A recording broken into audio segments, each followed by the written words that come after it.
نستعينه ونستغفره ونعوذ بالله من شرور أنفسنا ومن سيئات أعمالنا من يهده الله فلا مضل له ومن يضلله فلا هادي له وأشهد أن لا إله إلا الله وحده لا شريك له وأشهد أن محمدا عبده ورسوله أما بعد فإن خير الحديث كتاب الله وخير الهدي هدي محمد صلى الله عليه وسلم وشر الأمور محدثاتها وكل محدثة بدعة وكل بدعة ضلالة وكل ضلالة في النار. يا أيها الذين آمنوا اتقوا الله حق تقاته ولا تموتن إلا وأنتم مسلمون. يا أيها الناس اتقوا ربكم الذي خلقكم من نفس واحدة وخلق منها زوجها وبث منهما رجالا كثيرا ونساء واتقوا الله الذي تساءلون به والأرحام إن الله كان عليكم رقيبا. يا أيها الذين آمنوا اتقوا الله وقولوا قولا سديدا يصلح لكم أعمالكم ويغفر لكم ذنوبكم ومن يطع الله ورسوله فقد فاز فوزا عظيما. أما بعد فأعوذ بالله من الشيطان الرجيم. بسم الله الرحمن الرحيم. قاف والقرآن المجيد بل عجبوا أن جاءهم منذر منهم فقال الكافرون هذا شيء عجيب أئذا متنا وكنا ترابا ذلك رجع بعيد قد علمنا ما تنقص الأرض منهم وعندنا كتاب حفيظ بل كذبوا بالحق لما جاءهم فهم في أمر مريج أفلم ينظروا إلى السماء فوقهم كيف بنيناها وزيناها وما لها من فروج والأرض مددناها وألقينا فيها رواسي وأنبتنا فيها من كل زوج بهيج تبصرة وذكرى لكل عبد منيب ونزلنا من السماء ماء مباركا فأنبتنا به جنات وحب الحصيد والنخل باسقات لها طلع نضيد رزقا للعباد وأحيينا به بلدة ميتا كذلك الخروج كذبت قبلهم قوم نوح وأصحاب الرس وثمود وعاد وفرعون وإخوان لوط وأصحاب الأيكة وقوم تبع كل كذب الرسل فحق وعيد أفأعينا بالخلق الأول بل هم في لبس من خلق جديد. وقال الله سبحانه وتعالى في موضع آخر كل نفس ذائقة الموت وإنما توفون أجوركم يوم القيامة.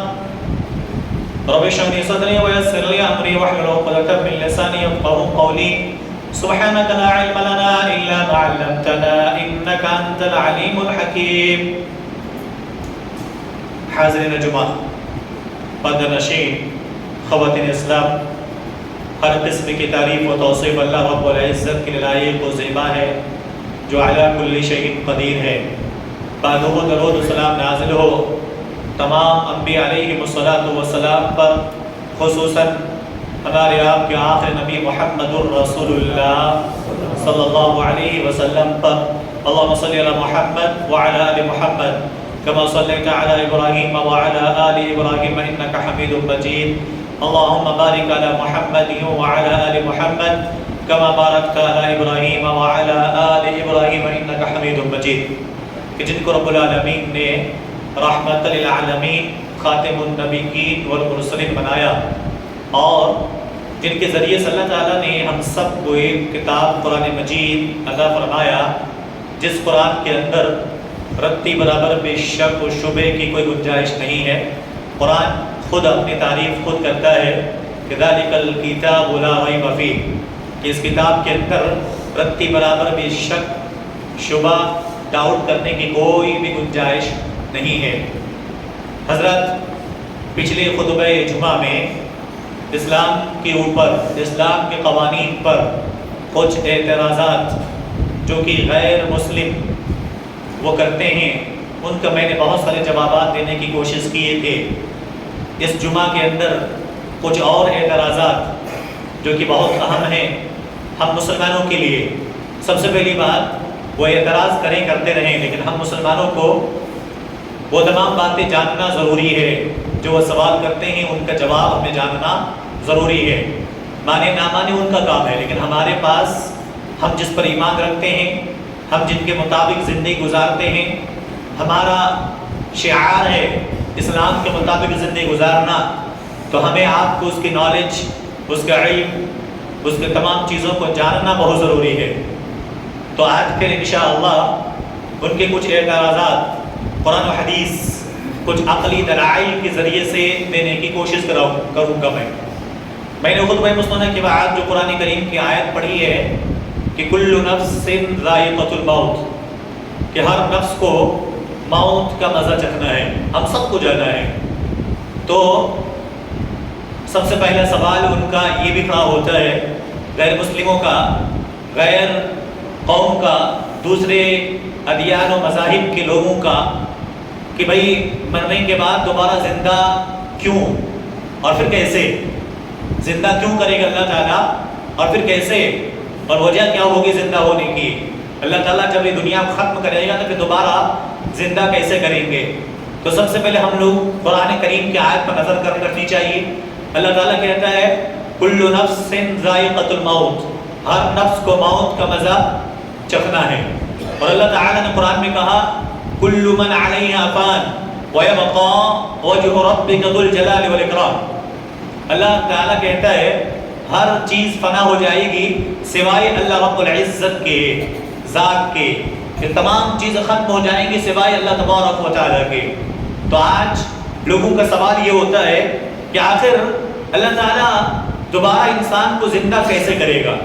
تو سب سے پہلی بات قرآن کی دلیل دیکھیں۔ قرآن کیا کہتا ہے؟ آپ سورہ نمبر 75 سورۃ القیامہ اس کو پڑھیں گے تو اللہ کہتا ہے اَيَحْسَبُ الْإِنسَانُ أَن يُتْرَكَ سُدًى، کیا انسان گمان کرتا ہے ہم ان کو یوں ہی چھوڑ دیں گے؟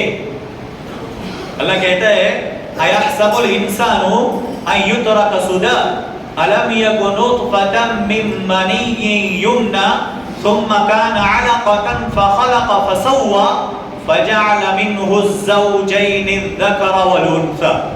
دو سوال کا جواب یہیں پر ہے۔ پہلی بات، اللہ تو ہمیں چھوڑے گا نہیں بلکہ موت بھی دے گا، ہمیں موت آنی ہے، اور اللہ تعالیٰ کہتا ہے ہم تمہیں چھوڑیں گے نہیں ویسے۔ پھر ایک سوال کرتے ہیں لوگ، اللہ زندہ کیسے کرے گا جبکہ ہماری روح نکل جائے گی؟ پھر اس کے بعد ہمارے جسم کو مٹی کے اندر دفن کر دیا جائے گا، ٹنوں مٹی اوپر ڈال دیا جائے گا، 6 مہینے سال بھر کے اندر ہماری گوشت پوست ہڈیاں ساری کی ساری سڑ جائیں گے، پھر اللہ تعالیٰ زندہ کیسے کرے گا؟ تو اللہ خود جواب دیتا ہے کہ آدم کی اولاد تم اس کے پیچھے پڑے ہو تو ذرا سوچو، تم اپنی بات کو چھوڑ دو۔ یہی سوال حضرت ابراہیم نے کر دیا رب تعالیٰ سے، سیم سوال، وہ اللہ رب العالمین تو ایک انسان کو مارنے کے بعد دوبارہ زندہ کیسے کرے گا؟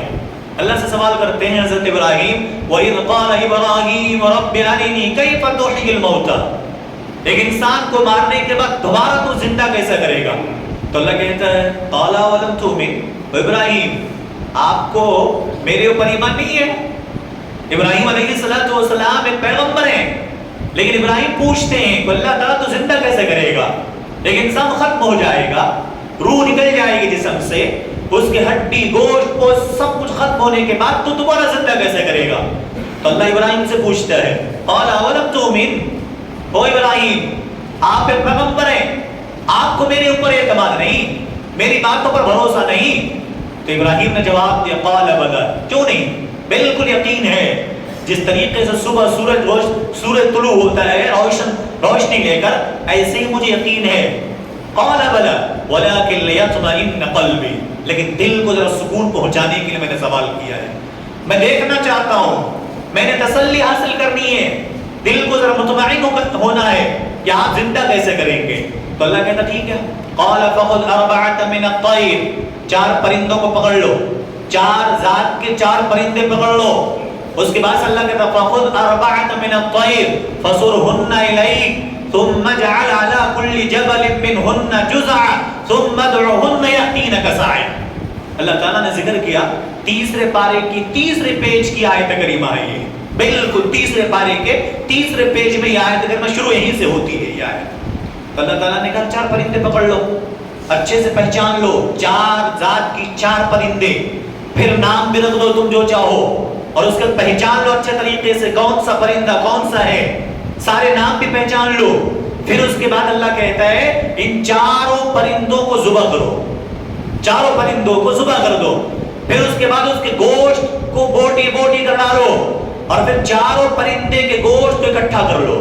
ایسا نہیں کہ الگ الگ، 4 پرندے کے گوشت کو اللہ کہتا ہے اکٹھا کر لو، اور 4 جب آپس میں مکس ہو جائیں، آپس میں بالکل گھل مل جائیں، ان 4 پرندے کے گوشت کو پھر 4 حصوں میں ڈیوائیڈ کرو، 4 حصوں میں بانٹو، کر لو پڑیے میں باندھ لو، 4 جگہوں پہ 4 حصے کر لو، پھر پہنچ جاؤ ثم جعل على كل جبل، ایک ماؤنٹین پہاڑ کے بالکل اوپر چلے جاؤ، اور جانے کے بعد 4 گوشت کے ٹکڑے کو جو 4 حصوں میں بانٹا آپ نے 4 پرندے کو، اور یاد رکھیں 4 پرندے گوشت الگ نہیں ہے، پہلے سب کو مکس کر لیا گیا، ملا لیا گیا، پھر کہا 4 حصے کو 4 کونے پر رکھ دو، على كل جبل منهن جزعا، ہر ایک حصے کو 4 کونے پر رکھ دو۔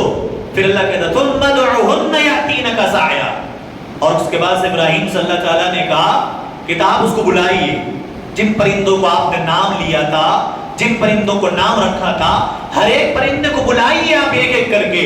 مفسرین کرام کہتے ہیں حضرت ابراہیم نے ویسا ہی کیا، 4 پرندے پکڑ لائے، پہچان لیا، ٹکڑے کر دیے، گوشت بنائے، حصوں میں پھر اس کو مکس کر لیا، ملا لیا، پھر 4 پرندے کے گوشت کو 4 جگہ پہ رکھ کے پہاڑ کے بالکل اوپر جا کر رکھ دیا، 4 جگہ پہ بلایا، اور جیسے ہی بلایا کہتے حضرت ابراہیم علیہ السلام بلانے کے بعد فوراً پرندوں کے گوشت جو 4 جگہ پہ ڈیوائیڈ ہے، کسی کے پنکھ ادھر ہے، کسی کے پاؤں ادھر ہے، کسی کے سر ادھر ہے، کسی کے اور پر تو وہاں ہے، حضرت ابراہیم نے جیسے بلایا، مفسر کہتے ہیں ہر پرندے کے گوشت اڑ اڑ کے اپنے جسم میں کیا ہو رہا ہے، مل رہا ہے، یہاں کا حصہ ادھر، ادھر کا حصہ وہاں، یعنی کہ ایک پرندے کا گوشت اکٹھا ہو رہا ہے، دوسرے پرندے کا گوشت اکٹھا ہو رہا، تیسرے پرندے کا گوشت اکٹھا ہو رہا، اور 4 پرندے کے گوشت بالکل وہی، ایسا نہیں کہ ایک بوٹی ادھر چھوٹ گیا، ایک بوٹی ادھر چھوٹ گئی، نہیں، 4 اکٹھے ہو گئے، پھر 4 پرندے زندہ ہو کر حضرت ابراہیم علیہ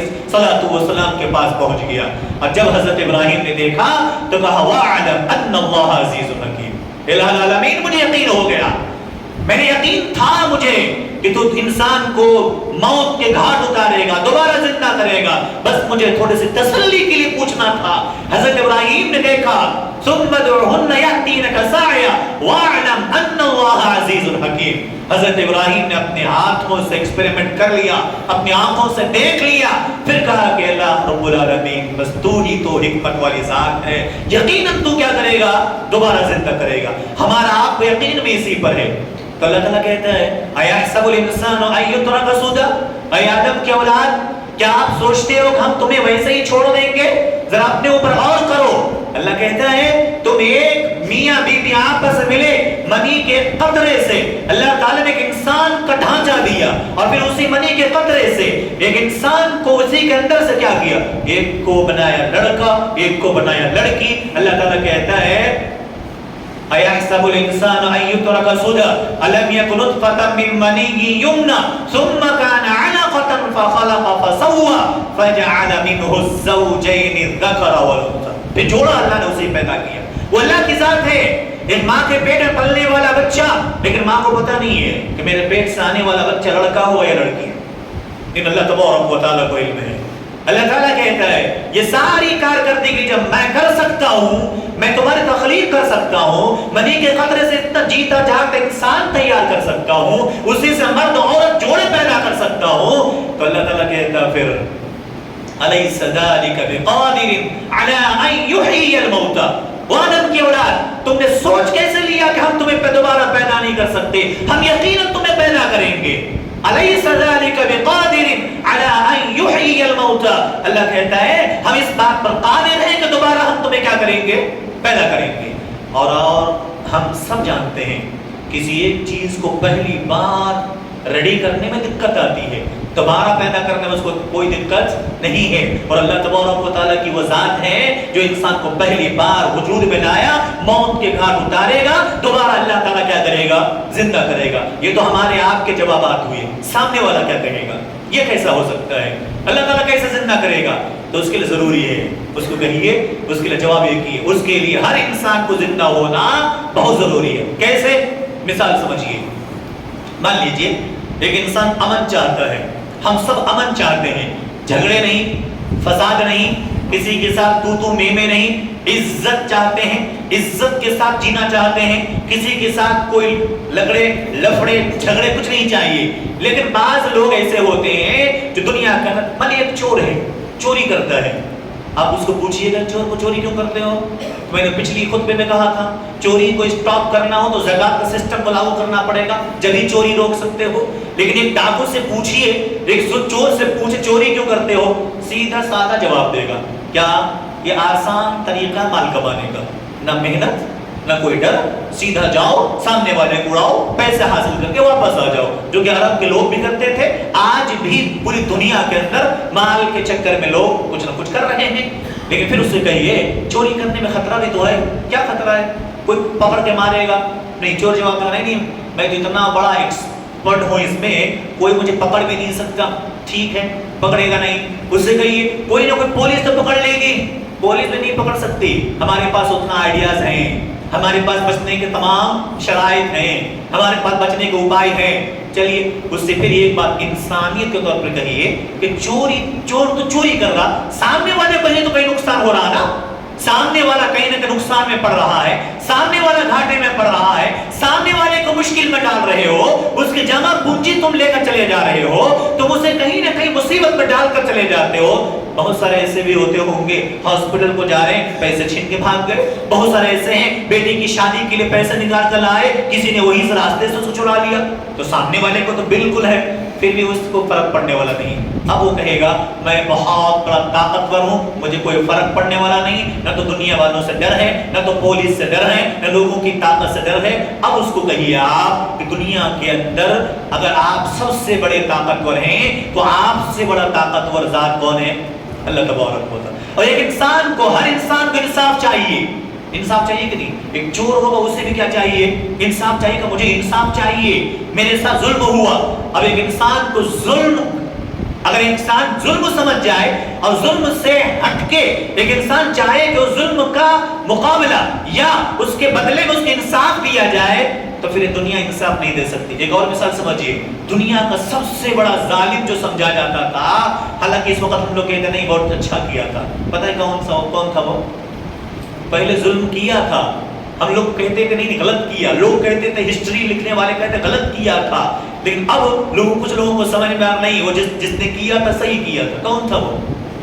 ہٹلر تھا، جب اس نے یہودیوں کو زد و کوب کیا، اور اس وقت اس نے کہا تھا میں کچھ 50,000 سمتھنگ یہودیوں کو چھوڑ رہا ہوں تاکہ آنے والی نسلیں جان لے ان کے کرتوت کو دیکھ کر میں نے کیوں مارا ہے اس کو۔ اور فلسطین والوں نے آج جو اس کی سزا بھگت رہے ہیں، یہی فلسطین والوں نے جگہ دی ان کو بسنے کے لیے، یہودیوں کو، یہ ان کی سب سے بڑی غلطی تھی۔ اور میں تو آپ کے سامنے جو ایجنٹ ہیں بالکل کم ایکسپیرینس ہے، لیکن اس ایج میں نے بہت ساری چیزیں سیکھی ہے۔ ہیلپ کرنا ہے، اگر آپ ہیلپ کرتے ہو، مدد کرتے ہو، اس کا معاوضہ صرف یہ سوچتے ہو اللہ کے لیے، تو آپ کرتے رہیے، کیپ اٹ اپ، آپ جائیے اس کے ساتھ، ہیلپ کرتے رہیے اللہ سے بینیفٹ کے لیے۔ اگر آپ سوچتے ہو کہ فیوچر میں کوئی ہمارا فائدہ ہوگا تو پھر بھول جائیے۔ اور یقیناً دیکھا گیا آپ جس کی مدد کریں گے سب سے زیادہ نقصان آپ کو اسی انسان سے پڑنے والا ہے. آپ اس چیز کو جان لیجئے. اب تک آپ نے ایکسپیرینس کیا ہوگا دنیا میں اگر آپ کسی کی بھلائی کرتے ہیں سب سے زیادہ تکلیف آپ کو وہیں سے آنے والی ہے. اور اس کی جیتی جاگ کی مثال آج فلسطین کے لوگ جھیل رہے ہیں. ننگے بھوکے پیاسے اور نہتے آئے مسلمان بڑے ہی جذباتی ہوتے ہیں. آ جائیے, جگہ دے دیا, پناہ دیا, رہنے کو جگہ دے دی, کھانے کو کھانا دے دیا, پہننے کو کپڑے دے دیے. یہ کیا پتا تھا کہ آج جس کو ہم زمین دے رہے ہیں ہماری زمین خود یہ نکال لیں گے؟ انہیں کیا پتا تھا آج جن کو ہم کپڑے دے رہے ہیں ہم خود ہی کپڑے کے لیے محتاج ہو جائیں گے؟ ان کو کیا پتا تھا آج جن کو ہم پیاسوں کو پانی پلا رہے, بھوکوں کو کھانا کھلا رہے ہیں, ایک وقت آئے گا کہ ہمارے پانی بند ہو جائیں گے اور ہمارے پانی بند کرنے کا ذریعہ یہ یہودی بنیں گے؟ کیا پتا تھا اس وقت لوگوں کو؟ ہٹلر نے اس وقت کہا تھا, پتہ ہے کیا اس نے کہا تھا, میں یہودیوں کو چند لوگوں کو چھوڑ رہا ہوں تاکہ آئندہ آنے والی نسلیں جانے گی کہ میں نے کیوں مارا اس کو. آج سمجھ میں آ رہا کیوں مارا اس کو یا کیوں ہونا تھا ایسا. ہاں, اس بات کو میں جائز نہیں کرتا, انسانیت کے ناطے غلط ہے اگر کہیں بھی چاہے مسلمان ظلم کرے یا تو نان مسلم ظلم کرے, یہودی ظلم کرے, عیسائی ظلم کرے یا ایک مسلمان یہودیوں پر ظلم کرے. نہ تو اللہ پسند کرتا ہے, نہ تو میرے نبی نے اجازت دی ہے, نہ تو ہم اس چیز کو پسند کرتے ہیں. اللہ قرآن میں کہتا ہے کہ سنو, من قتل نفسا بغیر نفس او فساد فی الارض فکأنما قتل الناس جميعا. اللہ کہتا ہے ایک انسان کو قتل کرنا پوری انسانیت کو ختم کرنے کے مانند ہے, اور کسی ایک انسان کو بچا لیا تو سمجھو پوری انسانیت کو آپ نے کیا کر لیا, بچا لیا. یہ قرآن کی تعلیم ہے. مسلمانوں کا عقیدہ ہونا, مسلمان اس پر عمل کرنا ہمارے سب کے لیے ضروری ہے. اب ایک انسان یہ کہے گا مرنا کیوں ضروری ہے؟ مان لیجئے آپ جیسے سعودی گورنمنٹ, سعودی نہیں, آپ یہ لفظ میرا غلط ہو جائے گا پھر اگر سعودی غلط, عموماً کیا ہوتا ہے پوری دنیا کے اندر سعودی عربیہ ایک ایسی جگہ ہے جہاں 100% نہیں تو کم سے کم 70-80% تو ایسا جو اسلامی شریعت کے مطابق لوگ کیا کر رہے ہیں, عمل کر رہے ہیں. اور سب سے بڑی چیز شرک کی آمیزش وہاں پہ نہیں پائی جاتی ہے. دوسری چیز کم سے کم سزا کو دی جاتی ہے. مان لیجیے کسی ایک انسان نے ایک انسان کو قتل کیا, اسلامی قانون کے مطابق ایک انسان نے ایک انسان کو قتل کیا تو اس کے بدلے میں 2-3 آپشن ہے. پہلا آپشن معاف کر دو, اللہ تمہیں بدلہ دے گا. دوسرا آپشن تم کیا کرو, اس کے بدلے پیسے لے لو جس کو دیت بولتے ہیں, آپ لے سکتے ہو. تیسرا آپشن یہ ہے اس کے بدلے میں کیا کرو, جان کے بدلے میں جان. اللہ تعالیٰ نے آپشن دیا ہے. لیکن ایک انسان کو مارا, چلیے جان کے بدلے میں جان دے دیا, قتل ہو گیا, چلو برابر ہو گئی. ہاں, اگر ایک انسان نے 10 لوگوں کو مارا ہو, اگر ایک انسان نے 10 لوگوں کو مارا ہو, میں ہٹلر ہی کی مثال دے دوں آپ کو. ہٹلر نے اتنے یہودیوں کا قتل عام کیا, اگر اس کو موت کے بعد دوبارہ زندہ نہ کیا جائے تو پھر تو ایک ہٹلر کو مارنا کسی ایک یہودی کے بدلے میں ہوا, باقی کا کیا ہوگا؟ اگر سمجھ رہے میری بات کو, اگر ایک انسان نے 10 لوگوں کو قتل کیا ہوگا تو ایک انسان کو قتل کرنا ایک انسان کا بدلہ ہوا, باقی 9 لوگوں کا بدلہ کون دے گا؟ ایک انسان 10 لوگ قتل کیا تو ایک انسان کے قتل کے بدلے میں سے قتل کر دیا گیا, 9 لوگوں کا بدلہ کون دے گا؟ تو اس بدلے کو پورا کرنے کے لیے, اس ظلم کو برابر کرنے کے لیے انسان کو دوبارہ زندہ ہونا, یہ سب سے بڑی انتہا لوجیکلی اور اللہ تبارک و تعالیٰ قانون ہے کہ دنیا والوں نے اکیلے کو مارنے کی اس کو سزا دے دی, باقیہ لوگوں کا بھی سزا باقی جو کہ اللہ تعالیٰ کیا کرے گا اسے اس آخرت کے اندر دے گا. اللہ اسی کا ذکر کرتا قرآن کریم کے اندر, ان اللہ لا یظلم مثقال ذرہ, اللہ تعالیٰ کسی کے ساتھ ظلم و زیادتی نہیں کرتا. اور اللہ تعالیٰ اسی طرح قرآن کریم کے اندر فرمایا, ان الذین کفروا سوف نصلیہم نارا کلما نضجت جلودہم بدلناہم جلودا غیرہا لیذوقوا العذاب. ایسے لوگوں کے لیے قتل کر دیا آپ نے 100 لوگوں کا, 50 لوگوں کا, 4 لوگوں کا, اگر دنیا والوں نے آپ کو قتل کر دیا تو آپ ایک کا بدلہ ہوا, بقیہ بدلہ اللہ تعالیٰ کیا کرے گا آخرت کے میں سزا کی طور پہ دے گا. اور اللہ تعالیٰ نے اس لیے کہا اس کے چمڑے بدلے جائیں گے, ایک سزا ہوئی دوسری سزا, تیسری سزا, ایک چمڑے جل گئے دوسرا چمڑا, ایک اسکن ختم ہو گئی دوسری اسکن. اسی لیے کہا جاتا یہ لکڑی ایک پیپر ہے نا, اگر پیپر میں یہاں سے آگ لگا دیا جائے تو یہاں تک آئیں گے یہ پیپر ختم ہوگا, لیکن قیامت کا ایسا معاملہ نہیں ہے, جہنم کا ایسا معاملہ نہیں ہے. پیپر کے اس کنارے میں آگ لگائے, مان لیجیے جلنا شروع ہوا, یہ ادھر اب مکمل نہیں ہوگا, پھر سے یہ پیپر ریڈی ہوتا ہوا آئے گا. ایک انسان کو جہنم میں پڑنے کے بعد مان لیجیے پیر کی طرف سے آگ لگنا شروع ہوا، پیر کی طرف جلتا ہوا سر کی طرف آ رہا ہے، ابھی مکمل باڈی جلی نہیں ہوگی کہ پیر کی طرف سے پھر سے بالکل ریڈی ہوتا ہوا چلا آئے گا، پھر شروع ہوگا۔ یہی ہے بدلناہم جلودا غیرہا لیذوقوا العذاب، دنیا میں ہزار لوگ قاتل ظلم کرنے والا لوگوں پر، لیکن اللہ تعالیٰ آخرت میں ایک ایک انسان کا کیا کرے گا؟ بدلہ دے گا۔ اس لیے مرنے کے بعد دوبارہ زندہ ہونا انصاف کے تقاضا یہ ہے کہ ہم کیا کریں گے؟ اللہ کہتا ہم دوبارہ زندہ کریں گے، ہر ایک کو اس کا بدلہ کیا کیا جائے گا؟ مکمل طور پہ دیا جائے گا۔ ایک حدیث ہے ہمارے آپ کے لیے، نبی کریم جناب محمد رسول اللہ صلی اللہ علیہ وسلم کہتے ہیں ایک آدمی کل قیامت کے دن لایا جائے گا جس کے پاس لوگ جو دیکھیں گے اس کو نا، ہمارے اتنے لوگ بیٹھے ہیں تقریباً 100 150 200 لوگ بیٹھے ہیں، کسی ایک انسان کو یہاں کھڑا کیا جائے، لوگ کہیں کہ بڑا اچھا انسان ہے، بڑا اچھا انسان ہے۔ اللہ کے نبی کہتے ہیں ایک آدمی کو بلائے گا اللہ تعالیٰ، اور جب اس میں حساب و کتاب ہوگا تو ان کے بالکل نماز بھی پرفیکٹ ہے، روزے بھی اچھے ہیں، زکوٰۃ بھی اچھے ہیں، صدقہ خیرات بھی اچھا، پرفیکٹ آدمی، نماز روزہ حج زکوٰۃ صدقہ خیرات سب فٹ ہے۔ اتنی ساری نیکیاں دیکھنے کے بعد اللہ حکم دے گا فرشتوں کو لے جاؤ اس کو جنت میں ڈال دو۔ فرشتے آئیں گے اٹھا کر لے جانا چاہیں گے، اتنے میں پیچھے سے آواز آئے گی الہ العالمین روک لے اس ظالم کو۔ اللہ سے کہے گا ایک آدم کی اولاد اللہ تو اسے روک لے اس کو۔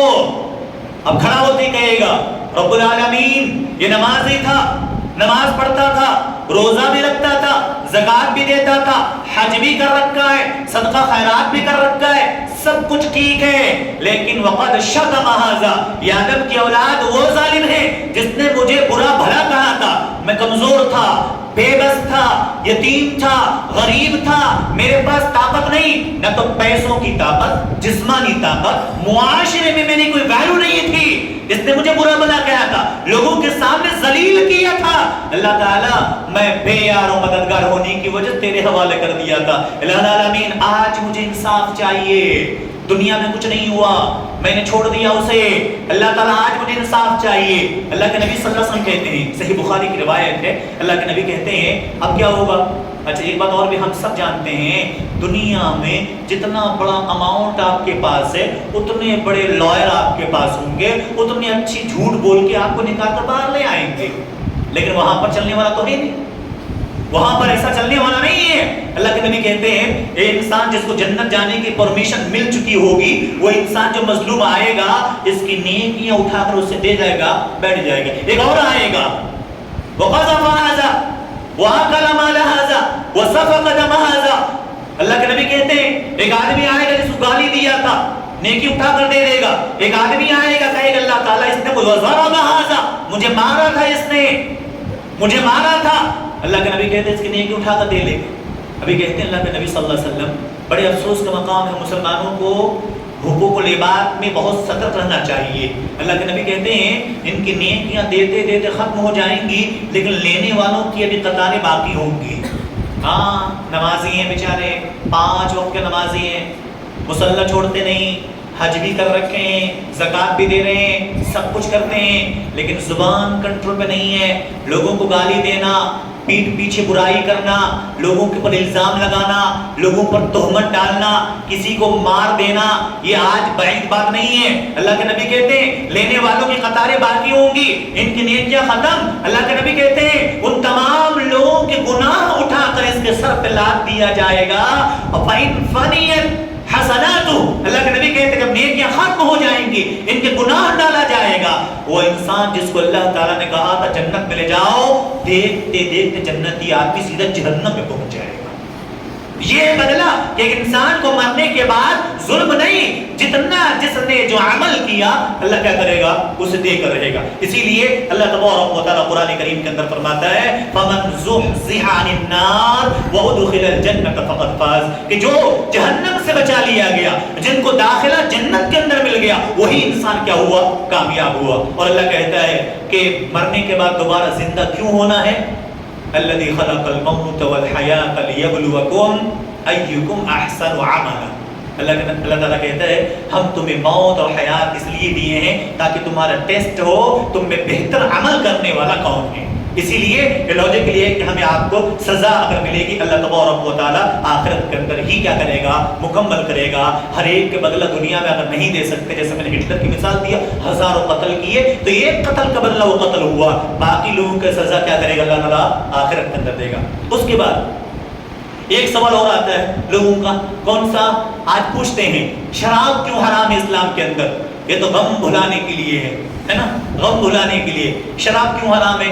اس کی آپ کو میں ایک رپورٹ آپ کو بتاؤں. میں جب اسٹڈی کر رہا تھا اور یہ 1996 کی رپورٹ میں پڑھ رہا تھا، 1996 کی 1996 کی رپورٹ ہے کہ دنیا کا سب سے پاورفل ملک جو مانا جاتا ہے، طاقتور ملک، اور وہ جو بات کہہ دے پھر کسی کا مجال نہیں کہ کوئی زبان بول دے، امریکہ.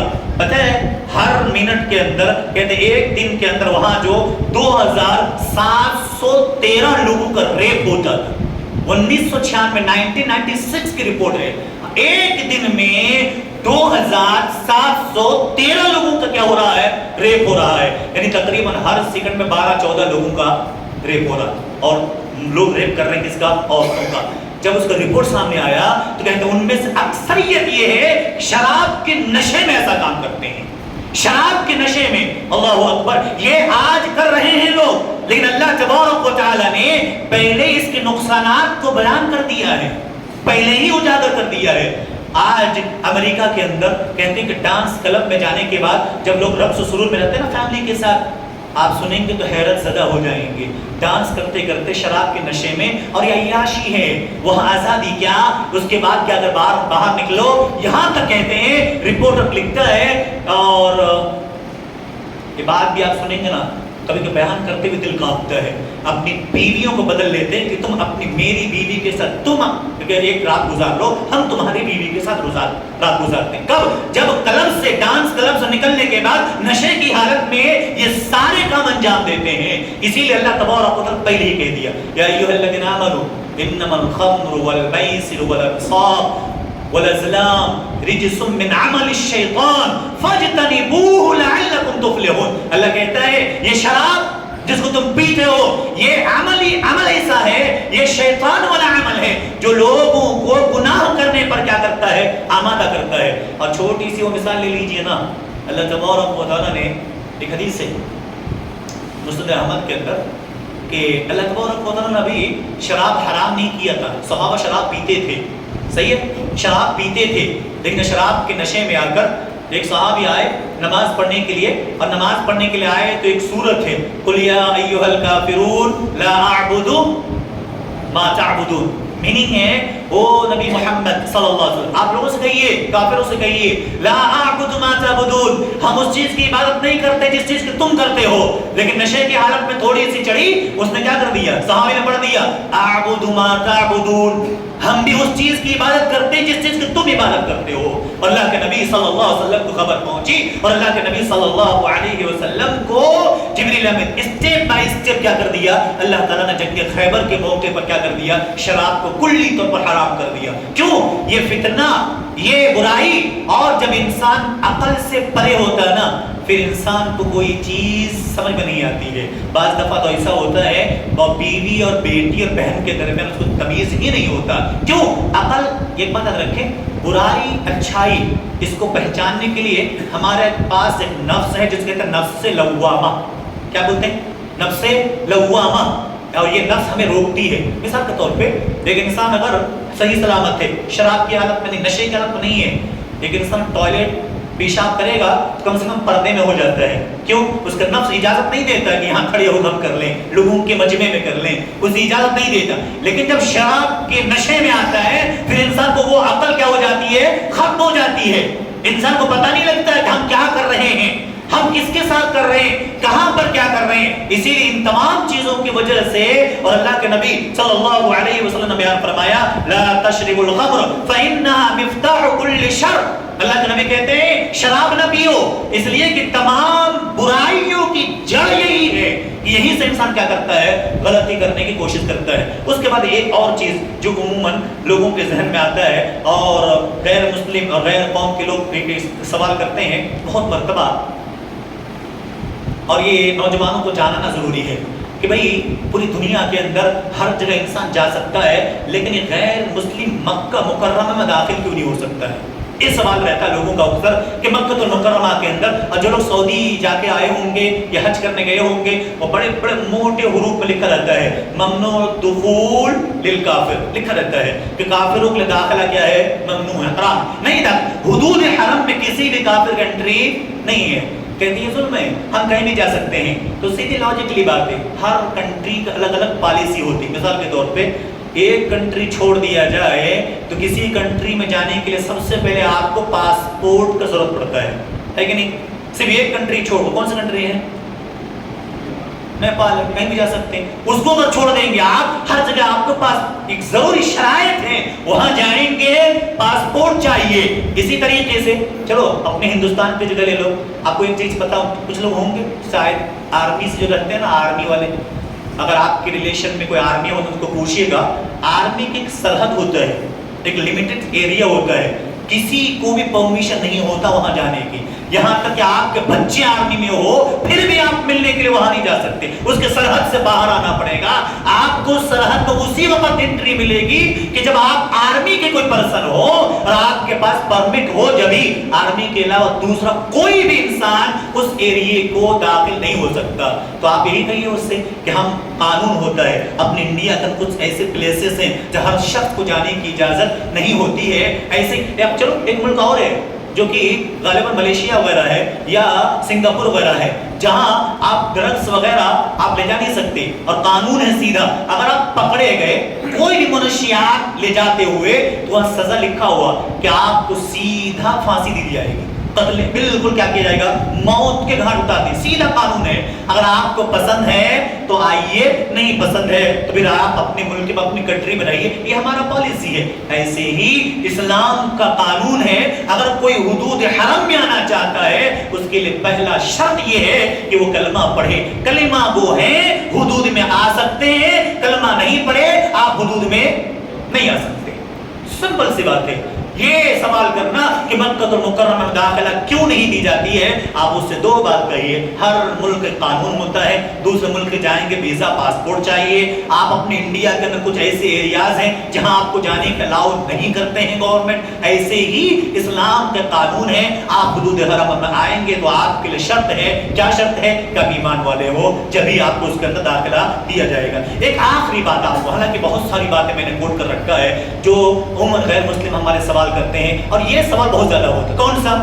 کافر، کہتے کافر گالی دیتے ہیں، یہ کافر لفظ کہتے ہیں گالی ہے، نہیں، اگر کوئی گالی سوچتا ہے گالی نہیں ہے، کافر کا اصل جو میننگ ہے نا، اصل جو اس کا صحیح جو ڈیفینیشن اس کا یہ ہے، کفر کا معنی ہوتا ہے چھپانے کا، یا یہ کہتے ہیں انکار کرنے کا، دو چیزیں، اسی لیے پتہ ہے آپ کو فارمر جو کسان ہوتا ہے اس کو بھی کافر کہا جاتا ہے، پتہ ہے کیوں؟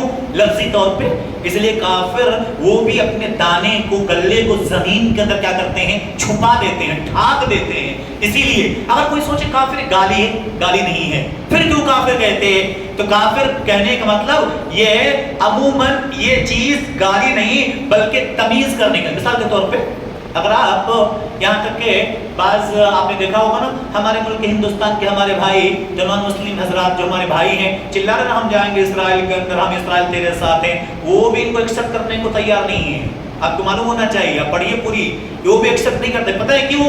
ان کا کہنا ہے یہودی کسی اور کی پوجا کرتے ہیں اور یہ مورتی کی پوجا کرتے ہیں، اس لیے ان کی نظر میں یہ بالکل تھرڈ کوالٹی کے ہیں، ہاں نہیں ایکسپٹ کرتے کیونکہ وہ مورتی پوجا نہیں کرتے، دوسروں کی عبادت کرتے ہیں۔ تو اسی لیے یہودی کو الگ کرنے کے لیے، عیسائی کو الگ کرنے کے لیے، نان مسلم کو الگ کرنے کے لیے ایک لفظ پڑ گیا کافر، جو کہ انکار کرنے، چھپانے، یہ گالی نہیں ہے۔ اگر کوئی کہے گالی ہے تو میرے بھائیوں آپ قرآن کریم کی آیت یاد رکھیے، اللہ تعالیٰ کہتا ہے 7ویں پارے کے اندر وَلَا تَسُبُّوا الَّذِينَ يَدْعُونَ مِن دُونِ اللَّهِ فَيَسُبُّوا اللَّهَ عَدْوًا بِغَيْرِ عِلْمٍ۔ اللہ کہتا ہے کہ تم کسی بھی شخص کو جو اسلام کو نہیں مانتا، اللہ کو نہیں مانتا، رسول کو نہیں مانتا، اس کو تم گالیاں مت دو، اس لیے ان کے معبودوں کو برا بھلا مت کہو، اس لیے کہ تم ان کے معبود کو برا بھلا کہو گے تو نا علمی میں، لا علمی میں وہ تمہارے معبود کو کیا کریں گے؟ برا بھلا کہیں گے۔ ہمارا رب تو یہ بھی کہتا ہے تمہارے معبود کو برا بھلا کہنے سے اللہ تعالیٰ منع کرتا ہے کہ وہ رب تعالیٰ